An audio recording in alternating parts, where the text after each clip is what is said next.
Physical education college रे आज indoor एवं अधिकारी शिक्षक मानकर रहिबा पई आवासिक व्यवस्थार उद्घाटन होती। माननीय केंद्र मंत्री तथा ये अंचल वरेण्य सांसद श्री धर्मेंद्र प्रधान महोदय, माननीय मंत्री रविनारायण नायक महोदय और समस्त वरेण्य नेतृत्व मान उपस्थित कार्यक्रम अनुष्ठित होती।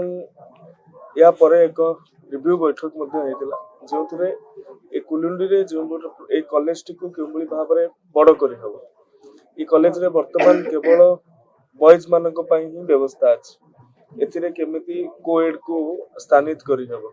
वर्तमान 50-50 100 टोटल हमर कंज्यूमिंग कैपेसिटी अछि ताहाकू फेज वाइज 500 पर्यंत केमिति पहुंचेबा ता सहित training of trainers coach development programme मध्य ए स्थान रे करी हबो।